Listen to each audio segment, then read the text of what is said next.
Please stop saying DM me to sell something on social media. Today, I've got a banger lesson for you. It's unplanned, and hopefully, I'm going to deliver the rawest, most value packed, shortest lesson I possibly can. I'm just going to run with it and see how it all kind of flies out of my mouth. But the reason I'm on here today is I've seen two really good operators in my sphere of kind of influence both post the full outline of their product with a call to action at the bottom saying DM me. And I looked at it and I was cringing on the inside because I know what it feels like to want to attract clients, know that you've got something really fucking good, but not necessarily have a system in place that is reliable enough to A, show that you are in demand, and B, prove that you are worth what you charge. So in this lesson, I'm going to tell you what not to do. That's probably going to be 90% of this lesson. And then I'm going to show you in the last 10% of the lesson what you should do. And this is based on my experience over 16 years in the industry. I've run several gyms of my own. And we are now in a place where we've got one system. We are so disciplined that we literally get people reach out all the time on Instagram, through emails, they call, and we say to them, go to our website, get on the priority list. If a calendar pops up on the other side, book in because we are in demand, etc., etc. I've just given you the last 10% essentially in that one sentence. And that's how simple it is, and that's how simple it has to be. So before I kind of dive back into that value, DM me is as cringe as running a business with a Gmail address. I remember back 2011, 12, I started to become a sole trader for the second time actually. And my email address was a Gmail. And my business mentor at the time said to me, mate, piss that off. Go and spend $20 on a URL, hook it up with G Suite, and make that your email address. www.physique.com.au was the business at the time, the web address at the time. And I had all of a sudden gone from Peter at physiquehfp.com.au to physiquehfp@gmail.com.au was what I went from, to Peter at physique.com.au. Instantly, I just looked a lot more professional. Now, fast forward 2025, yes, there was a time where DM me was a good call to action. Even a keyword was a good call to action. But with the bots that are running at the moment and every second influencer saying the same goddamn thing, DM me for more information, it screams desperation. It is akin to standing in the middle of a nightclub, yelling to all the girls, hey, I'm 6 foot tall, I bench 150 kilos, and I have 120K per year salary. Please come into this other room with me so we can chat. That's what you look like when you post that crap on your social media feed. Okay, so we don't want that, because there are two things that can happen in that situation. One, you get somebody who actually comes into your room and they go into every other person's room, or B, they don't typically end up following through. Okay, so we're going to stop saying DM me at the end of your posts and stop selling on social media. And we're going to stop also asking people to comment a keyword to send them something. This is all screaming desperation. It's all screaming, hey, come into my creepy side room at the club and let me tell you about how much I bench. So instead of doing that, instead of screaming desperation, instead of screaming, I'm not in demand and I'm trying to turn you into a client, what if instead you had a client acquisition process that made it look like you were in demand, even if you weren't, because let's face it, like we all have to start somewhere. You're probably not in demand right now. And for years and years and years, I used to say, oh, I want a waiting list. I really want a waiting list. Imagine how great business would be if we had a waiting list. It wasn't until we made a waiting list and we said we were full that we actually got the waiting list, right? So if you want to be there, here's what you need to do on social media. And my last video talked about this in a lot more depth. This first section is all about saying, hey, look at us. We have so much fun and we get great results with people like you. It's as simple as that. Forget value, forget education, forget trying to twist someone's arm or guilt them into doing some strength training or whatever it is you sell. Rather than get on and try and formulate the big home run on social media, you've just got to make it look like you are in demand, you get great results for people like the person watching, right? And the next thing is to sort the wheat from the chaff. So what that means is you're probably going to get hundreds of people watch your stories, hundreds of people go on your timeline, hundreds of people even Google gyms near me or again, whatever business you have, right? You can't work with all of them. And it only makes sense that a certain few are going to be able to hurdle all the way through, right? What I mean by that is not everyone's going to have the means, the resources to work with you. Some aren't going to have the money. Some aren't going to have the time. Some will have to travel too far and they won't do that.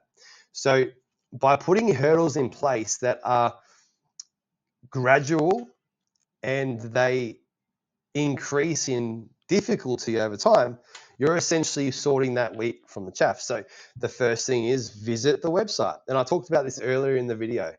If we get a phone call, if we get an email address, if we get a text message, if we get, an email to our email address, if we get something that goes around our main client acquisition, I get a bit annoyed actually. I'm like, you go through the same pathway as everybody else. You're not special. We get emails that say, oh, sorry, looked on your website, couldn't see any prices. Go back to our website, book in for a strength assessment. We'll tell you prices once you come in. Because we don't know what we're working with, right? So the same kind of mentality to how you get results for people is how you should take people on. This is a single pathway. You have to go down this pathway to get the result. Needs to be applied to, this is how you get into or get onto our train, right? And as a business, you are a train. I use this analogy all the time. You are a train going somewhere, better health, better strength, better finances, better relationships. I don't know what you sell.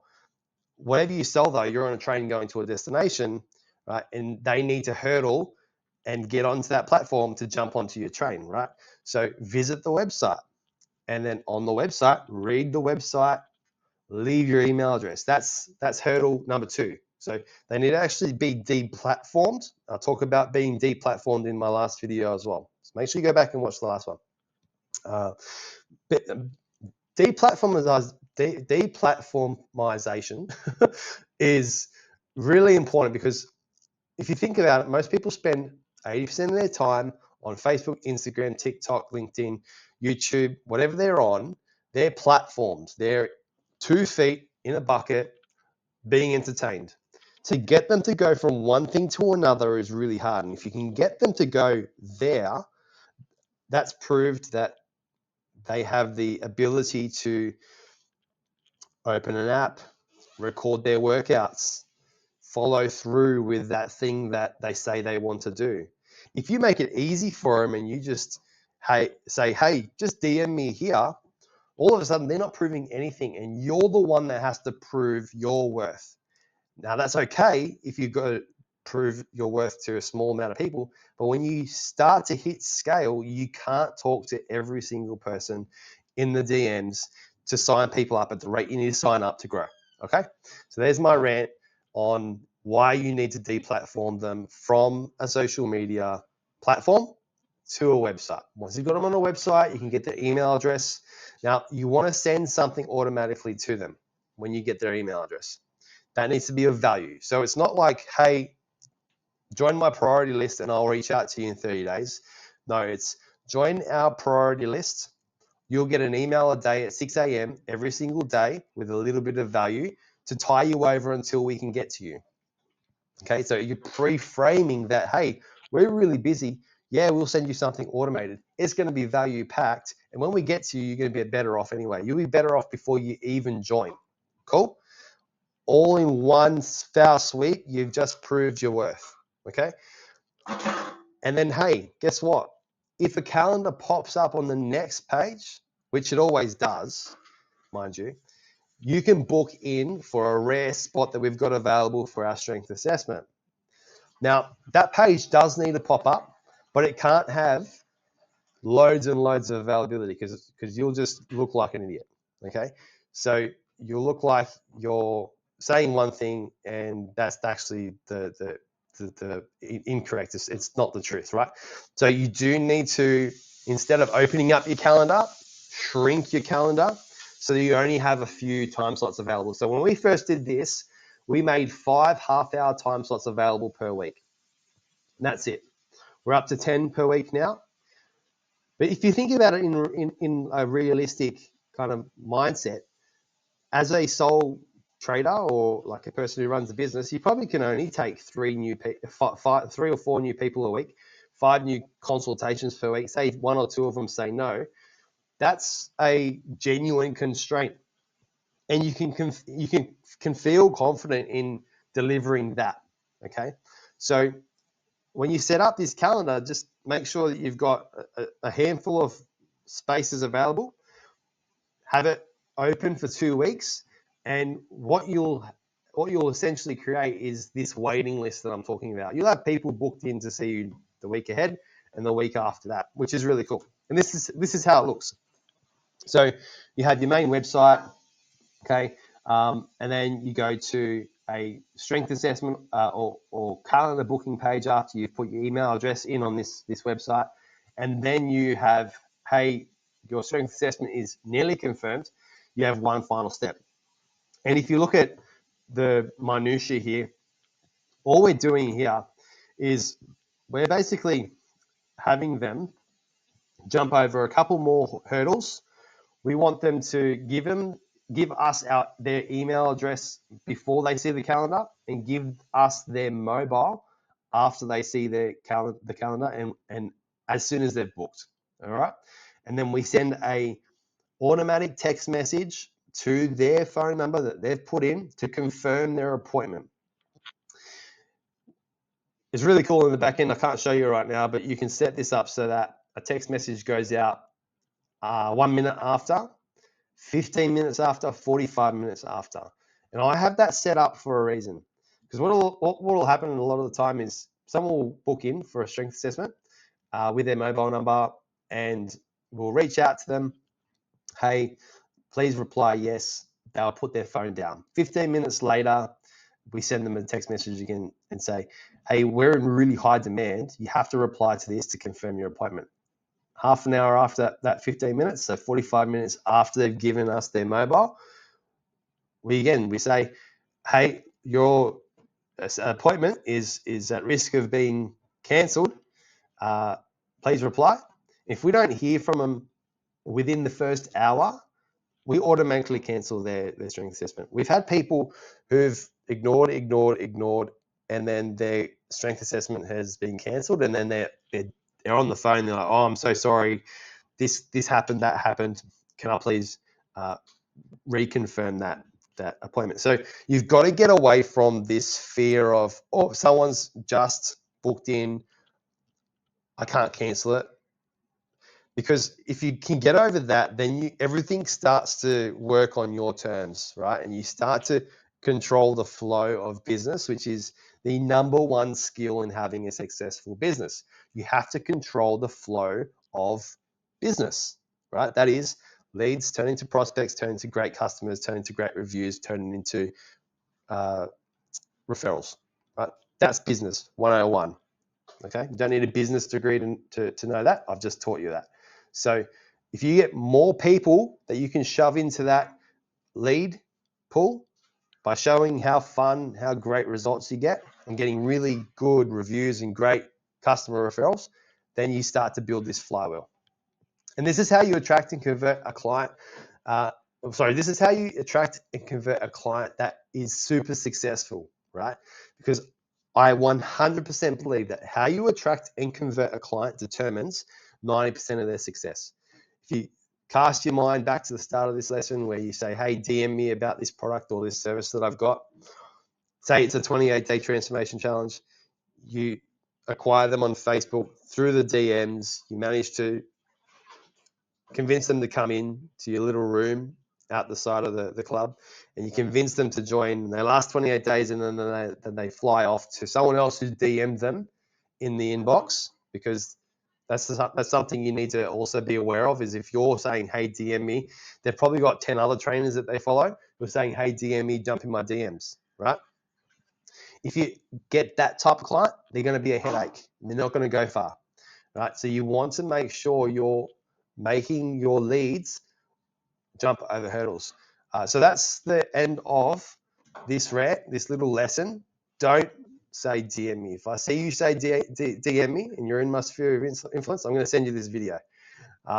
If you want a client acquisition assessment, so if you're thinking, I wonder how my client acquisition process could be improved, then what I can offer you is a assessment where I essentially have a look at your website, your socials, and we go over how to condense everything and turn it into a flow. I'm at home recording this right now, so yes, there's a bit of noise in the background, but it is what it is. If you're interested in the client acquisition assessment, reach out to me however you can. I'll let you jump over that hurdle. I'm not going to tell you to DM me now after a 17-minute rant of saying DM me. Reach out to me however you can, and we can have a chat.